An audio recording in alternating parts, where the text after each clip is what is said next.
Yo quería hablar de qué objetivos tenía Semper con el trabajo del estilo, aunque fue cambiando, ¿no? Pero bueno, ya en la obra última que se ha tenido publicando, me dicen los prolegómenos, dice, eh, no es un manual para la práctica, en el sentido de que no le voy a decir a usted qué tiene que hacer, entiendo. Tampoco es historia, simplemente historia del arte, sino que se pretende revelar la ley interna que rige el mundo de las formas artísticas. Los puntos, las razones y elementos de que sean constantes ciertas cosas y que cambien otras, ¿no? Eso es como una de las preocupaciones, o la preocupación. Dice, sí, la búsqueda del surgimiento de las formas y tipos tradicionales desde el conocimiento de la influencia de las artes técnicas, aunque no considera que sea de razón. Entonces, bueno, ¿qué objetivos? Sí, qué objetivos y después qué punto de partida, ¿no? Después vamos a eso. Sí. Sí, bueno, si quieres decir, si quieres decir algo.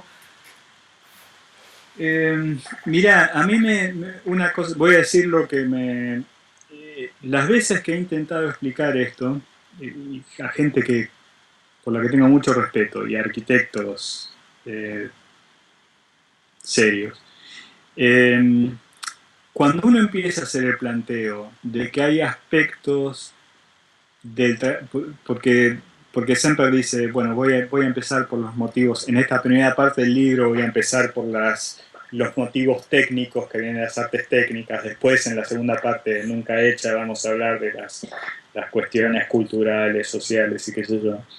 Pero entonces, en esta parte vamos a hablar de que para no usar la palabra motivos, las formas con las que se expresa la arquitectura tienen su origen en las artes técnicas, o sea, en las artesanías. Eh, es una cuestión que a los arquitectos, por un defecto de formación, les resulta chocante. Porque por empezar no sabemos nada. No sabemos nada ni de textiles, ni de cerámicos, ni de, del conocimiento de tecnología básica, digamos. En el mejor de los casos somos educados para manipular sistemas, pero el conocimiento de la tecnología, de los procesos técnicos básicos, Uh vos -huh. decías, tu padre es carpintero, Sí, sí. entonces eso lo mamaste, pero al menos para la carpintería, Sí, pero claro. eso es una cuestión básica que deberíamos tener antes de todo lo otro, y que uno cuando reconoce eso, resulta obvio, digamos, ves la columna griega y ves en la base, la vasija, una vez que haces el proceso, digamos, no, es clarísimo. Uh -huh. Entonces, tratar de entender a la columna griega sin entender la vasijería es desesperanzado. Eh, entonces, con respecto a esta primera parte, yo creo que la novedad de su planteo es sobre todo eso, porque, y bueno, entonces presenta estas cuatro artes técnicas que también es de alguna manera apoyo suyo. Si bien él se basa y en algunos casos se refiere directamente a ellos y en otras partes los copia sin referirse mucho, pero él se basa en textos de cerámica muy importantes, en Sí. textos de textiles muy importantes, en algunos casos recortando y pegando páginas enteras, ¿no? Pero lo que es nuevo de él es ese aporte de decir, mira, todas estas cuestiones de la cerámica, los textiles, la carpintería, qué sé yo, se expresan de una manera o más elevada o más compleja en la arquitectura, digamos, y muchas de las cuestiones de arquitectura arrancan de ahí. De eso es lo que habla esa primera parte del libro, fundamentalmente. Alude a otras cuestiones, es más rico que eso, ¿no? Pero, este, y eso es su aporte particular de él, porque hay otros aspectos que, como decíamos, o Bottiger o Müller o qué sé yo, los enuncian de alguna manera. Margaret, Margaret sitúa ahí una referencia con el barón Cuvier, diciendo que al principio sería una referencia para él por un tema de perspectiva, ¿no? Desde el exterior de la arquitectura, ¿no? Él, Margaret sospecha que siempre no tenía mucho conocimiento profundo de lo que Cuvier estudiaba, o había escrito, pero sí parece que esa referencia... Cuando uno habla, Cuvier es un teórico no, un biólogo, no sé si es el término adecuado, que analiza las especies animales y cómo están Sí. constituidas. Yo me acuerdo desde el primer artículo que leí de Semper, me parecía, de vuelta, estas alusiones que parecen alejar, viste, uy, me tengo que ir a Cuvier, es algo, está operando en un nivel muy superior al mío, que yo estoy en algo. Él, mirá, este tipo estaba no solo en la arquitectura, sino estaba relacionándolo con estas cosas. Vos abrís Cuvier y hay una lámina, por ejemplo. El tipo hace un análisis funcional de la conformación de los organismos. Entonces te ponen los sistemas digestivos no sé, empiezan los pájaros, las aves y los Ujú. mamíferos, qué sé yo, y te los ordenan en un diagrama, y donde vos ves, en una imagen, vos ves las 1000 variaciones al orden de las que habla Semper repetidamente, algunas crecen, otras no, por las circunstancias, qué sé yo, y, y es muy fácil, digamos, con ver esa imagen, y ni hace falta leerlo a Cuvier, es muy fácil entender cómo uno puede inmediatamente querer pasar a la arquitectura y tratar de encontrar de vuelta esos Algo parecido. tipos, esos aspectos invariantes y sus variaciones, ¿no? Tanto en algunos lo hicieron por cuestiones de la organización del edificio en sí, como de las partes del edificio en sí. Es muy directo. Él, lo que se dice siempre muchas veces es, casi lo trata como si fuera ciencia, ¿no? Su búsqueda y su pretensión, porque alguna vez Sí. directamente pone la ciencia del estudio de las artes o cosas, expresiones de ese tipo Ujú. están en él y aparecen, ¿no? Sí. Eso es curioso porque, bueno, Es reafirma un muy propio poco... de la época. Es muy propio Sí, claro, claro, es lo de, propio de la época, sí. Ujú. de, de, de, y eso yo lo valoro mucho, de querer entender las cosas. O sea, eh, creo que en ese sentido también, además de por todo lo otro, a mí me parece muy valioso el libro porque para mí es como que te marca un nivel de seriedad en la búsqueda, por decirlo así. Este, no es charlatanería, no es búsqueda de figurar, no es búsqueda de producir un impacto ni emocional, Y después... ni, ni de facción, ni de ganar espacio. Es genuina búsqueda de la verdad hecha con rigor y eso yo creo que a no sé cuántos textos del siglo XX y del XXI de arquitectura puede uno ponerle al lado yo, honorablemente. No yo digo que sí, no los haya, digo que son pocos, ciertamente no en 1000 páginas, ¿no? yo tuve la sensación, la impresión de que esto fuera como la teoría perdida o la perspectiva perdida, ¿no? O sea, por decirlo así en plan... Es decir, que es una cosa... Digo la teoría perdida por la broma de la película, ¿no? En busca de la realidad, pero me pasa eso, ¿no? Esto es que el planteamiento era muy claro, muy conciso. Se buscaba, lo que tú dices, se buscaba la verdad, pero no... Aquí cuando se habla de verdad en arquitectura, parece que se estuviera hablando de que se mostraran los pilares de hormigón en el exterior. Es que parece que es honesto el edificio, porque te ponen un pato, ¿no? Y dentro venden patos, digo por bromear, porque... Pero, bueno, pues viva, ¿no? Pero no, es claro, busca la verdad de las distinciones y de hablar de las cosas para intentar explicar. La forma de hacerlo tiene unas coordenadas también claras y un propósito definido. Y la cantidad de información que se maneja para poder defender esas verdades o esas hipótesis es enorme, enorme. Y eso se perdió. Y después hablamos de la hipótesis de por qué se perdió y cuándo se perdió, porque eso también es muy, muy interesante, ¿no? Pero es, vamos, impresentable que se haya perdido.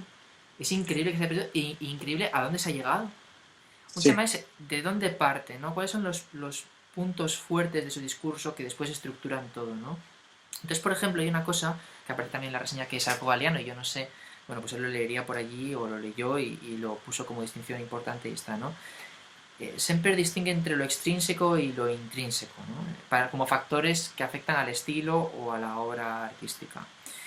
Y entonces tengo aquí unas citas que yo creo que, bueno, podemos verla si si te parece. Dice, en 1853, en la conferencia del 11 de noviembre, dice, we must distinguish two different kinds of influences which act upon the embodiment of an artistic work.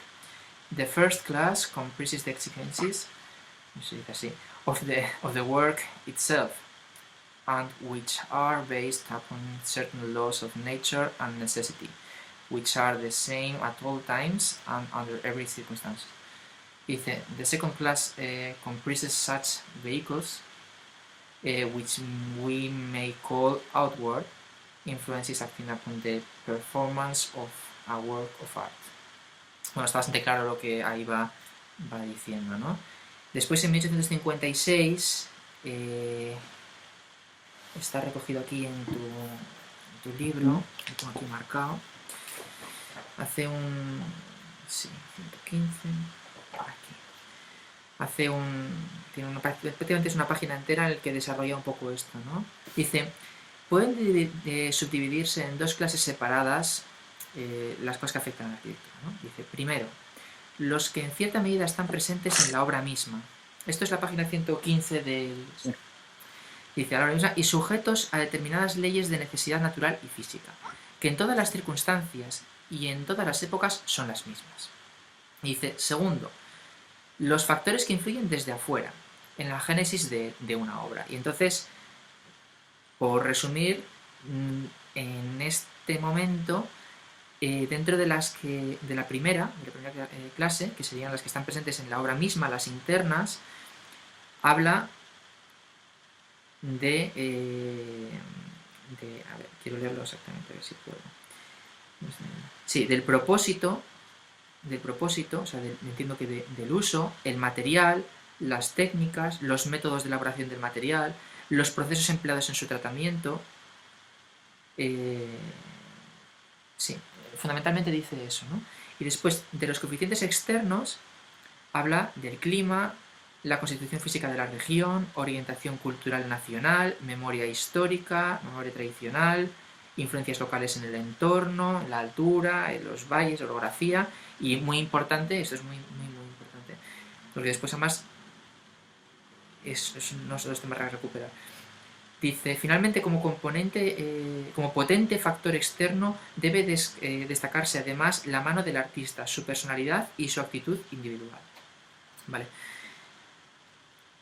Esta es la definición que da aquí en esta parte, ¿no? Yo, lo que me pasa, y ahora lo vemos, ¿no? Es que ha situado como constantes en este momento, es decir, como internas y constantes, como si fueran lo mismo, tanto el uso, el propósito, el material, las técnicas. Y sin embargo, yo creo que después, más tarde, yo creo que lo separa y solamente considera constante el uso. Y lo otro lo considera factor de la evolución de las formas. Sí. Entonces, dice, por ejemplo, vamos a ver, sí, dice, claro, él dice que las necesidades del hombre no cambian, y aquí hay un tema muy interesante, porque en principio uno podría pensar, ¿cómo que las necesidades del hombre no cambian y los usos no cambian, ¿no?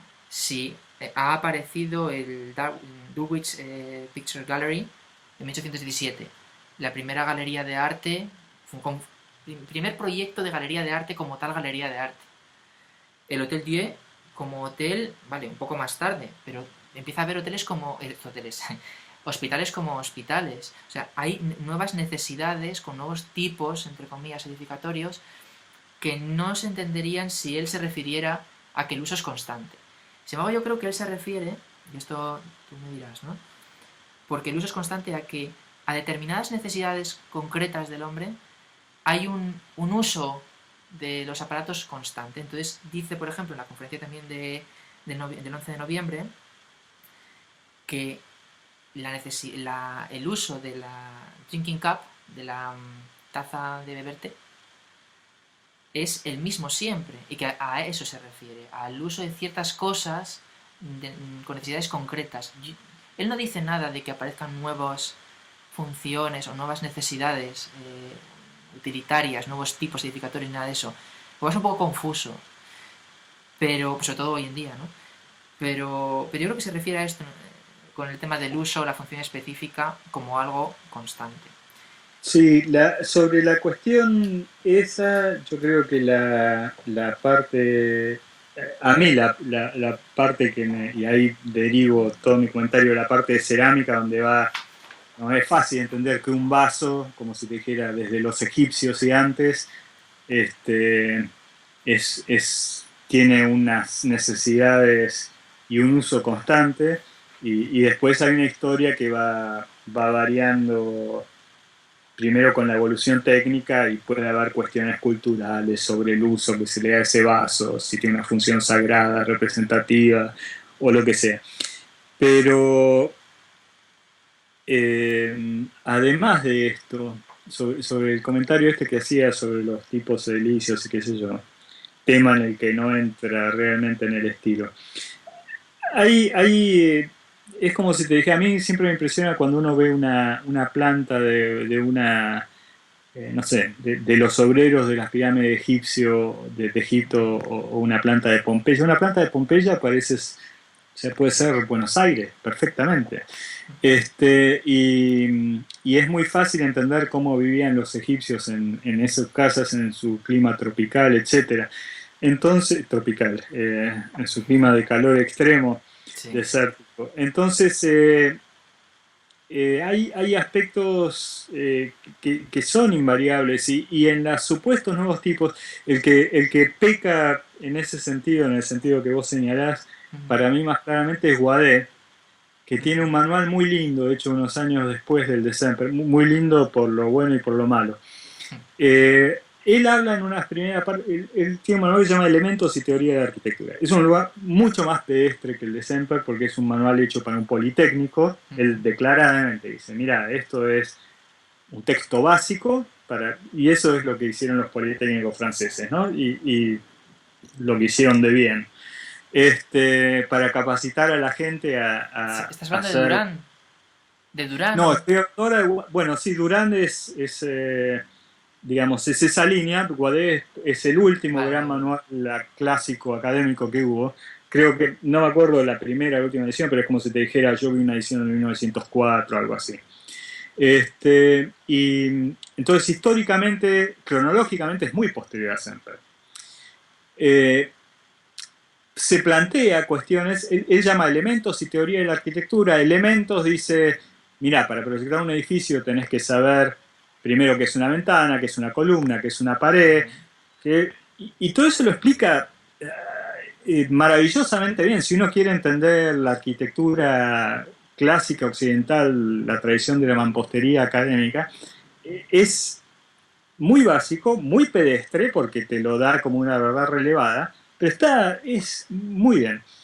Y después pasa a, digamos, es lo opuesto, ese sí que es un manual práctico en el sentido despectivo que decía Semper de esto se hace así. No te está hablando, no es el manual, y él mismo dice, mira, no vamos acá a filosofar sobre cómo debería ser, yo acá te voy a contar las cosas más. Vos con eso efectivamente podés entender que está Sí, usando. sí, sigue, sigue. No, es Ah, que tengo aquí una ¿lo cosa tenés que... ahí? No, tengo a ¿Lo? Durán, pero dice lo mismo. Entonces quería Ah, enseñarte una cosa. después pasa a teoría, y él lo que llama teoría, viene consistentemente con esta concepción práctica de la cosa, te presenta los tipos edilicios en los que aparecen, como vos decís, todos estos nuevos programas que eran la novedad de fines del siglo XIX, ¿no? Y la realidad es que todos esos, y entonces se vuelve loco con los hospitales, con las prisiones y con tac y tac y tac. Y, y finalmente todas esas cosas se resuelven con variaciones de tipo, los tipos estrictamente arquitectónicos son preexistentes. La, la planta, a ver, es como si te dijera, finalmente todo se hace combinando torres, pabellones lineales armados con una o dos exposiciones, plantas profundas, ya sea iluminado con un cielo raso o iluminado con clerestorios, con claraboyas, como la mezquita de Córdoba. Después vas a tener problemas de borde, después vas a tener problemas... eh, los problemas básicos son fundamentalmente los mismos, ¿no? Porque el hombre es fundamentalmente el mismo. Entonces, eh, ese segundo aspecto del manual de Guadet queda desactualizado al día siguiente de que se publica, porque la teoría sobre, y eso es uno de los aspectos, digamos, uno de los problemas que tiene la práctica profesional contemporánea con la especialización, este tema del tipo que se dedica a hacer hoteles, que se dedica a hacer hospitales, que se dedica a hacer, etcétera, Ujú. esa evolución del conocimiento técnico específico que es muy importante, porque si vos finalmente te quedaste desactualizado y haces un hotel que está 10 años desactualizado en tal sentido, Ujú. estás fuera de combate. Pero eso no tiene nada que ver con los aspectos, vamos a decir, intemporales de la arquitectura, que yo creo que son, que yo creo no, estoy segurísimo que son, que esos no cambian, ¿no? De vuelta porque el hombre no cambia. Entonces no, es como si te dijera, si vas a analizar Semper analiza el asilo para insanos de, ahora se me escapa el nombre, de París, y está compuesto con los elementos con los que estaban compuestas las barracas de gladiadores de Pompeya. Ujú. Sí, Entonces, sí. hay variaciones tecnológicas que hacen que las luces puedan ser más grandes, ¿no? Que hoy puedas hacer una nave en la época de Semper de 40 metros de luz de hierro y hoy en día de quizás 200. Pero en lo fundamental los temas son, eh, no cambian. Yo respecto a la teoría que pretende decirte qué hacer, siempre me acuerdo de esta lámina, ¿no? Ujú, ujú, Vamos, la conoces bien. sí, Y dice, ejemplo de las ventajas que procuran a la sociedad el conocimiento y la observación de los verdaderos principios de la arquitectura que yo postulo, claro, entre comillas, ¿no? Y entonces te pone sí, aquí lo que costaría y lo que hubiera costado y cómo es mejor hacerlo como él dice y por qué hay que hacerlo así, ya ujú, está, ¿no? Volviendo atrás un momento, ¿no? Recuerda se comentaba que en la clasificación que hace de intrínsecos e extrínsecos en esta parte previa del estilo, ¿no? Sitúa como temas constantes el propósito, el material, los métodos de elaboración y que después parece que solamente incluyera el uso en lo constante y todo lo demás se desplazara a algo que cambia, ¿no? Eso es algo que va como, en su discurso va como apareciendo de una parte y va como dudando y parece que encaja finalmente en la visión de que lo constante es el uso. sí. Sí. Sí, cuando en el caso específicamente del estilo, sí, él dice, bueno, hay cuestiones de función que son siempre las mismas y hay una cuestión de la técnica que evoluciona, entonces la cuestión de la técnica te la cuenta asociada a la evolución histórica. Y después hay otros factores históricos que en el estilo aparecen, que ni siquiera son históricos, son estos factores externos que dice en algún momento otros, ¿no?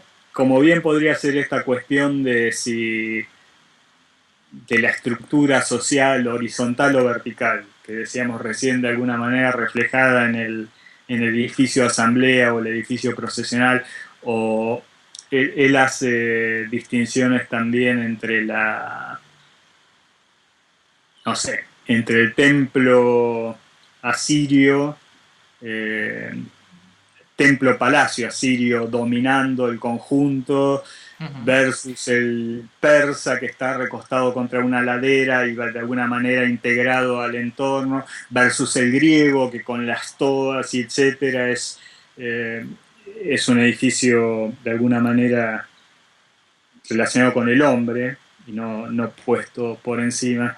Esas son esas otras cuestiones que Ujú. tienen que ver a lo que vos decías recién, lo extrínseco, lo externo, y que quedaron afuera de esa primera parte del estilo porque si bien todas las que yo mencioné recién aparecen mencionadas en el estilo Ujú. como comentarios laterales, ¿no?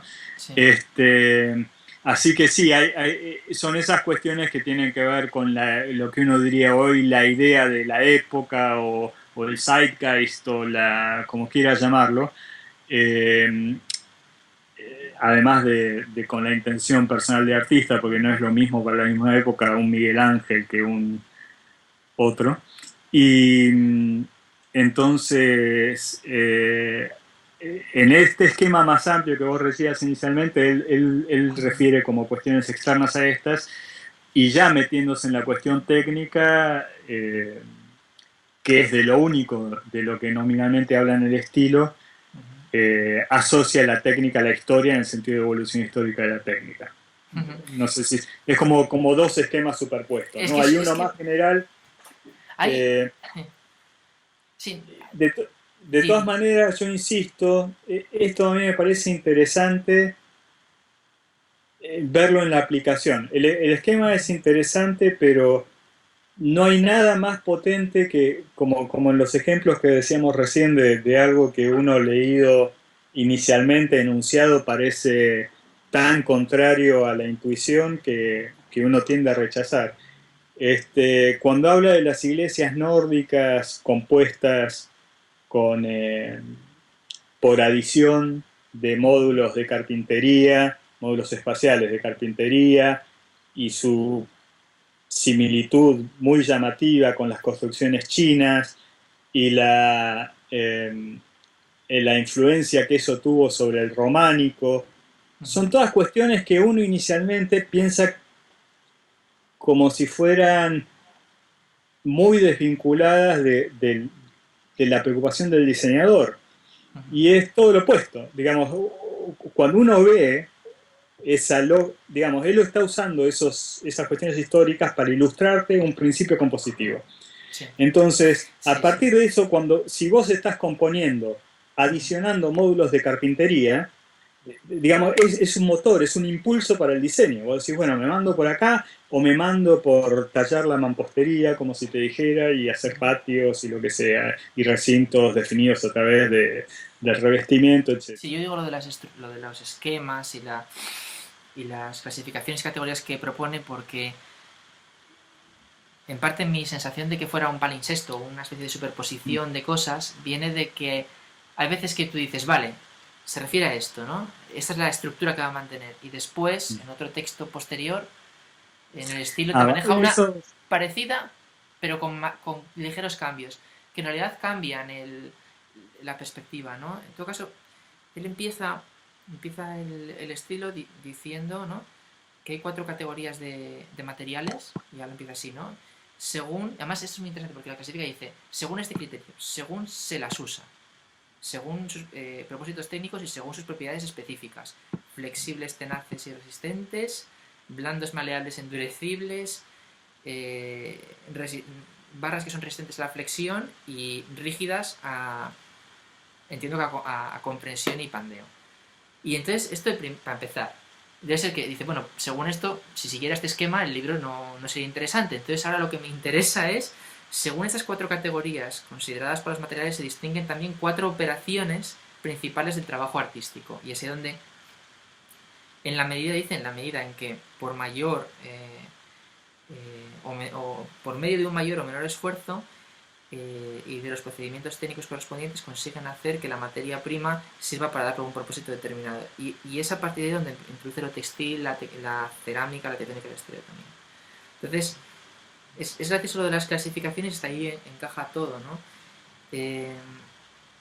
Después a mí me desconciertan ciertas cosas, por ejemplo, dice, esto sí es muy interesante, ¿no? A cada categoría de textil, cerámica, tectónica o estereotomía le corresponde un territorio de técnicas propias y por tanto de materiales originarios, núcleos, iniciales, como quieras llamarlo. De ellos se derivan las formas o reino de formas propios o nucleares. Entonces, aquí tengo, en esa misma conferencia de noviembre del 53, dice esto, ¿no? El type, el tipo, como situación neutral. Vamos a ver. Dice... sí. Types, as we have seen, are primitive forms prescribed by necessity but modified after the first materials which were used for their embodiment. Entonces, Aquí sitúa y llama tipos a las formas primitivas que se obtuvieron por necesidad después de trabajar con los materiales iniciales, ¿no?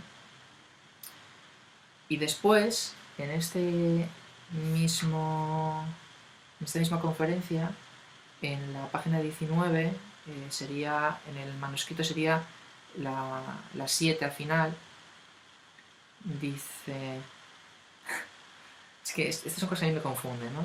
Dice, ¿Mm? the artist called this the motive of an object of art. The motives have generally their simplest and purest expressions in nature itself, and in the early forms in which they have been clothed by men in the beginning of industrial art. Dice these natural and early industrial forms are called the type of the ideas. Ujú. The type of ideas. Ya, ahí ya me pierdo, ¿no? Yo, en todo caso, lo que creo que es interesante es aclarar, o a ver si tú me lo aclaras, ¿no? Él está diciendo que a cada técnica... Sonríes. A cada técnica... Vale, a cada técnica le corresponde o tiene ligada una materia concreta, ¿no? Que después todo esto le viene muy bien para explicar precisamente lo de la metatécnica. Aquí ya no ocurre esto y ustedes pueden hacer formas que no estén asociadas hechas en los materiales de donde inicialmente se derivaron. Ahora bien, mi pregunta es esta. ¿Su tesis cuál es? Porque a mí no me queda muy clara. ¿Existe un material núcleo que determina las operaciones núcleo, por decirlo así, propicias del material y por tanto la técnica viene después? Es decir, primero se considera el material y la técnica del material viene después. La técnica, o bien, opción 2, la técnica fue primero, que determina por sí misma la técnica un mundo, un reino de formas, y después le asocian los materiales. O una opción tercera, en general son las técnicas y los materiales iniciales los que producen unas formas propias, un reino de formas propias cuando están juntos. Y mira, esto te voy a intentar respondértelo con un ejemplo para salir de los esquemas. Sí. Hay, él, sin duda, ya lo enuncia en los 4 elementos, ¿no? Pero él dice hay 4 maneras de operar, sus 4 elementos en el sentido de no son 4 cosas, ¿no? Sino como si uno dijera 4 elementos químicos o las 4 cosas que constituyen la arquitectura, que después en el estilo ya no habla de los elementos, sino que habla de las clases técnicas. Él se refiere a maneras de operar. Entonces, yo un ejemplo que uso siempre es, y que podríamos continuar el ejemplo que decíamos antes de la mortaja hecha en arcilla. Esa es una pieza que es de arcilla, que obviamente tiene que respetar los requerimientos técnicos del trabajo de la arcilla, los espesores, las curvaturas, las retracciones, etc., porque si no, no se sostiene, ¿sí? Pero que en la concepción está concebido como mantos, vamos a decir así, es un elemento textil. Y hasta sus decoraciones son propias de lo textil, ¿no? Sí. Yo me acuerdo cuando yo hace un par de años estaba dando un curso que entre otras cosas veíamos documentación de obra. Y entonces yo decía, hay un caso muy claro, es en los pisos, por ejemplo, en general vale para todos los revestimientos, pero el de los pisos es el que inevitablemente se ve en el que, aunque solo se dibuje una planta, es habitual que el tipo que documenta te especifica, incluso en una época se dibujaba el círculo y se dibujaba el hatch, la trama, en un punto solamente, como diciendo, esto es un piso de cerámico tal, 20 por 20 no sé qué, o qué sé yo. Y eso es el equivalente a si uno fuera un diseñador textil de decir, esta es una camisa de algodón. Eso no me está diciendo nada sobre el diseño. Entonces, cuando uno ve, yo les decía a los alumnos, yo decía, cuando uno ve un elemento textil, tu mirada se expande por el dibujo como si fuera en la tela, lo que uno busca automáticamente es cómo se recorta. Entonces tu documentación, sí, tiene que decir qué tela es. Pero sobre todo a mí me interesa que me digas qué pasa en cada zócalo, en cada umbral, en cada encuentro, cómo se va recortando esa tela y cómo son esas uniones. Ni que hablar si hay alguna otra subdivisión, ¿no? Pero ese es un caso en donde de vuelta hasta uno podría hacer una documentación y decir, mira, este es un manto que se va a recortar y se va a bordear así, y yo ni siquiera sé todavía si son baldosas o es un entablado o es una alfombra. Pero todas las definiciones propias de lo textil están ya presentes y eso se está trabajando así. Bueno, no sé si con eso te acerqué en algo. Sí, yo entiendo que lo que quieres decir es que entre las opciones que yo planteaba de que primero dijera fue esa piedra y después de la piedra se deriva la técnica tal, no, que primero él piensa unas técnicas que por cómo son funcionan y tienen más cercanos unos materiales concretos y ya está. O sea, que primero es la técnica, de alguna manera. Bueno. Sí, yo creo que el tema central es decir, mira, cuando damos forma a las cosas, le damos forma de estas maneras, para no usar estas palabras tipo, forma, motivo, qué sé yo. Y esas maneras tienen su historia y algunas se vinculan más naturalmente con unos y otros materiales, ¿no? Parte de la confusión viene de cuando habla en los 4 elementos, él habla de la plataforma, la pared, el techo no es solo el techo, sino la estructura que lo soporta, y el hogar, y solo queda como una alusión secundaria, él se da cuenta, pero solo queda una alusión secundaria a este tema de que después eso que originalmente es textil de pronto se hace con un revoque, ¿no? O con un emplacado de piedra o qué sé yo. Él lo menciona en el estilo, pero lo dice de una manera, en los 4 elementos, lo dice de una manera secundaria. En el estilo es el tema del libro, digamos. A mí lo que me interesa mucho de esto es que, claro, esto después permite analizar aquellas que son mixtas, dice él, ¿no? O sea, aquello que después ya son, pues lo que decíamos de la madera tratada estereotómicamente, ¿no? Eso es muy clarificador. Incluso en el libro hay ejemplos. Hay un ejemplo, una foto que pones de un suelo en el que está tallado unas formas de una antigua alfombra o algo semejante, ¿no? Y dices tú, es que está clarísimo lo que ha pasado aquí. Está clarísimo lo que ha pasado aquí. Y eso lo explica muy bien, ¿no? Voy a ver qué más.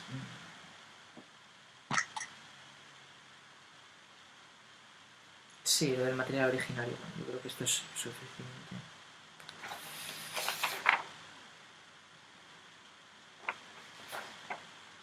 Sí, es muy interesante porque en relación con estas cosas, después en el estilo, en style, establece una relación entre ciertos temas de la arquitectura con culturas que los consideraron representativos o propios de ese momento, ¿no? Y entonces habla de cómo el Imperio Romano cogió el espacio, lo desarrolló en un sentido, pero cuando el Imperio Romano se cayó, tuvo que caer también esa idea del espacio que ellos tenían. También muy interesante cómo utilizar el espacio, pero eso hablaremos en otro momento. Y entonces ya no puede ser un espacio como ellos lo planteaban, sino que pasa a ser la basílica o el espacio central que después se desarrolla en Oriente, ¿no? Entonces es interesante cómo lo liga, que es lo que Margaret dice que estaría desarrollado en el tercer tomo, a temas culturales y a civilizaciones concretas, ¿no? Está bien. Respecto a lo de las cosas de carácter mixto, ¿no? Puede ocurrir que, pienso en plan lógico, ¿no? Que las formas se mantengan a pesar de que los materiales cambien. Lo que decíamos del ejemplo del pavimento, ¿no? Que esas formas, esas decoraciones se mantengan a pesar de que el material pues ya no sea un textil. incluso en el ejemplo de la sítula y la hidria, en el caso de la sítula, que esa forma que en principio era por el odre, una vez que se cambia a ser un material metálico, sigue sin embargo manteniendo esa forma que ya no sería necesaria en absoluto, ¿no? Ese ejemplo lo desarrolla en muchas ocasiones y es muy, muy claro. También ocurre que las formas cambien, pero los materiales se mantengan. Y yo aquí he encontrado un ejemplo, que es también de esta conferencia de noviembre, en el que habla de las puertas de metal, ¿no? Las formas cambian, tienen el mismo uso y el material es el mismo. Sí, él hablaba... ¿Cómo era este ejemplo? Hacía tanto. Hablaba de unas puertas que eran de un mismo material, que era el metal, pero al principio eran de una forma y después se desarrollaban en otra forma, o sea, una evolución interna dentro de los materiales. Sí. Después habría otras opciones, que la forma no cambie y los materiales tampoco, sería una cuestión constante, es un absurdo, que sería en realidad el estadio cero, es del que yo entiendo que más o menos como que parte, ¿no? Y que cambien los dos. En todo caso, los que él desarrolla, que son los más fructíferos, son muy esclarecedores, que se mantengan las formas, se cambie el material y lo recíproco, ¿no? Bueno, tú comentas si quieres algo. Un tema que me gustaría que me dijeras. En la estructura de cada parte del libro, de las técnicas, en el índice se trata el apartado A de cada técnica, formal general, se dice para el textil y la tectónica, pero se le llama formal estético en la cerámica y formal funcional para la estereotomía. Bueno, eso tiene que ver con esto que te decía antes de que él, digamos, tiene claro el concepto, pero la terminología va variando hasta en los mismos títulos de las secciones. Y eso yo lo dejé a propósito, porque en un momento me molestó sobremanera, y pasa repetidamente a lo largo del libro, y uno se ve tentado a homogeneizar y decir, bueno, a este concepto le voy a poner tal nombre, y eso sería hacerle un enorme daño a la traducción. Porque él lo que está diciendo es que él lo que llama formal general, formal funcional, estética general, de esas 18 maneras, son estas cuestiones invariantes, propias de la forma, propias de las preocupaciones de los textiles o de las cerámicas o de la carpintería o lo que sea, que dentro de 1000 años van a seguir estando con materiales que seguramente hoy no conocemos, ¿no? Así que ese es un caso muy llamativo de esto que te decía recién, de que casi te diría es antiterminológico el planteo, ¿no? Lo que está tratando de que te asegures lo que quiero decir. Sí. Sí, vamos, eso está claro, ¿no? Y después en el técnico histórico eso sí lo mantiene en todos los epígrafes, ¿no? El técnico histórico, el segundo apartado. Sí. Está bien. Otro tema. Los tipos de teoría que él ofrece para posicionarse o para criticar a los demás, ¿no? Critica a los demás de materialistas, historicistas, puristas, esquematistas, futuristas. Y bueno, aquí sí que tenemos mucho de lo que hablar, ¿no? Porque según Margrave es uno de los problemas el haberlo considerado un materialista. Él dice de los materialistas que ellos consideran que las formas surgen exclusivamente del material. Y entonces la pregunta sería, ¿es el estilo una teoría materialista? Porque directamente lo que estamos hablando es de cómo las formas están en relación con los materiales y con las técnicas que lo producen. Entonces es muy interesante ver cómo él se critica a esos que dicen que únicamente ese es el origen de las formas, defiende algo cercano a ello, pero se separa, y cómo lo argumenta, ¿no? Y cómo además después fue mal interpretado por Riegel y por todos los que vinieron detrás de él, leyendo a Riegel y no a tal, ¿no? A él, ¿no? A Semper. Entonces, bueno, si quieres decir algo de eso, o si no... Sí, a mí lo que me resulta muy estimulante, hay dos cosas. Él hace un comentario como decir, en algún momento dice, bueno, porque la forma, no me acuerdo ahora qué está tratando, pero dice, bueno, porque la forma es algo así como no puede ignorar al material, no puede desentenderse del material, pero no necesariamente el tema de expresión de la forma es el material. Es como si te dijera, si yo estoy haciendo una casa, el hecho de que sea de madera, porque es una expresión elemental, el hecho de que esté hecha en madera obviamente la va a afectar en algo, pero no necesariamente es el tema de la casa el que esté hecha en madera. Y ahí sí podemos ir a los neogóticos y a los neogóticos contemporáneos, en donde te ponen los remaches por todos lados y la exhibición del método de construcción es el tema de la expresión formal, digamos, de la presentación de la obra. Que eso vale como criterio estético si es lo que te interesa, pero no es necesariamente el tema.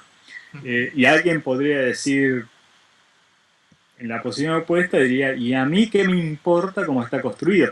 Así como alguien dice en el auto, ¿sí? O en una persona, digamos, es inevitable que la piel, los huesos, los músculos y qué sé yo, tienen su coherencia, porque si no nada funcionaría ni se vería, qué sé yo, pero no necesariamente es uno anda exhibiendo como Richard Rogers todos los mecanismos, ¿no? Este, digamos, hay cierto placer en reconocer los mecanismos y todos los hacemos, sobre todo cuando somos chicos. Eh, Semper se burla de estas cerraduras con los mecanismos expuestos, que dice que al exponer el mecanismo traiciona la función misma de la cerradura, porque te enseña cómo violarla. Yo pensaba en el caso de los materialistas en la pobreza de la capilla esta de Mies, que alguien escuchará esto y me pegará y yo le digo, Mies van der Rohe justamente es un tipo que si algo que no es materialista, digamos. Pero sin embargo en esa capilla podría usarse como argumento de decir, mira, la pobreza, él habla del empobrecimiento, siempre criticando a la escuela de Karlsruhe, que eran los materialistas de la época, los técnicos, él critica la pobreza de motivos, dice. Voluntariamente se quitan de su paleta de herramientas toda una serie de cuestiones y temas que les permitirían abordar expresivamente de manera más rica el tema en cuestión. Yo no había leído no había leído yo en esta clasificación, interpretación vamos, lo que dice de los materialistas, yo no había leído una crítica a que ellos hicieran de la consideración materialista un tema para la arquitectura. Yo pensaba más bien que era una interpretación de las arquitecturas. ¿Me explico? Que lo que yo había entendido era que él criticaba a los materialistas porque entendían que las formas de la arquitectura preexistente derivaban exclusivamente de condiciones materiales, técnicas, pero no había pensado en la posibilidad de que fuera una crítica a arquitectos que en sus proyectos lo hacen mediante esa misma ideología, por decirlo así. Bueno, y es que todo esto es así, uno está intentando entender el pasado para entender cómo operar uno. Entonces, sí. El tipo que está explicando el pasado, vos ves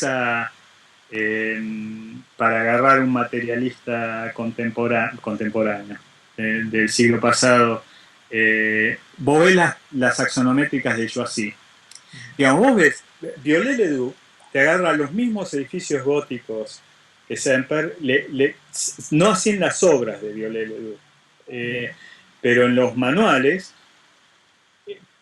aparece en muchos casos reducido a un esquema estructural y constructivo.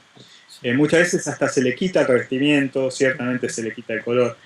Vos ves a Choisy, que es el manual con el que estudiaron los modernos de mediados del siglo pasado, y te reduce estas obras a una perspectiva estructural dibujada desde abajo, en donde el sentido de la historia de la arquitectura, y así lo mamaron todos ellos, es la de la evolución de la estructura. Sí. Y entonces, de vuelta, es aislar toda una serie de otros factores arquitectónicos en donde si yo te tomo ese esquema estructural y te presento la obra es muchísimo más rica que eso. Entonces, como elemento de análisis, el esquema estructural está bien.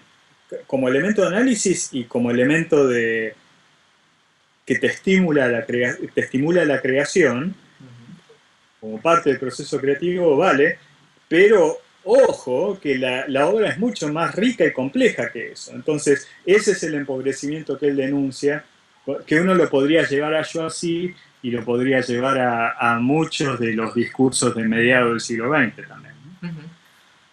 Que aparte hasta se decía, o sea, vos lees a Mies van der Rohe diciendo, no sé, nuestra preocupación, dice algo así como es la construcción pura, qué sé yo. Vos decís, bueno, mire, pará, porque a mí el pabellón de Barcelona no me lo explicás como construcción pura. El Seagram no es un problema de construcción pura, es mucho más rico que eso. Yo no sé si has visitado supongo que si has estado en Chicago, pues has ido a ver la casa Farnsworth, ¿no? Y entonces Sí.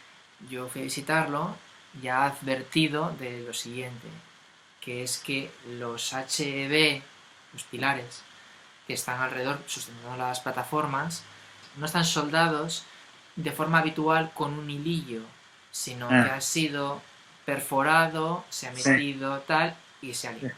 Ahora bien, lo que a mí nadie advirtió es que si uno se pone debajo de la casa y mira, los pilares sí tienen hilo por la parte de abajo, entre las vigas y el pilar. Lo cual quiere decir que de construcción pura, un huevo. Visión de la construcción pura, sí, claro. La visión de la construcción pura, sí.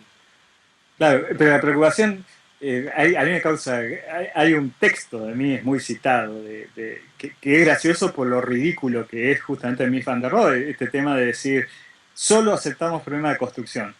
Justo Mies diciéndote eso, es lo, digamos, por eso te digo que eso es lo que te marca, que está bien visto, esta supuesta nueva objetividad y todos estos discursos, el arquitecto técnico, científico, duro, ingenieril, que no eran, no tenían nada que ver con sus preocupaciones genuinas, era una cuestión eso es muy pernicioso, porque después al alumno le llega el discurso y entender la obra en toda su riqueza es mucho más trabajo, pero si vos querés ser un buen arquitecto, tenés que entender la obra, tenés que enriquecerte personalmente y después volcarlo en la obra todos esos aspectos, ¿no? Mira, O sea, que en ese sentido es muy pernicioso. Primero, aclaración a quien vea esto. No estamos criticando a Mies. No, claro, si alguien no, va a es decir, que yo dije esto en una clase y casi me pegan. y si alguien recorta un parrafito así, alguien puede decir, pero este animal lo que está diciendo. Lo que está diciendo es cómo se interpreta Mies, pero en todo caso, y lo que tú dices es muy interesante, y esto ha afectado a señores que aparentemente hacen obras como a la forma de Mies.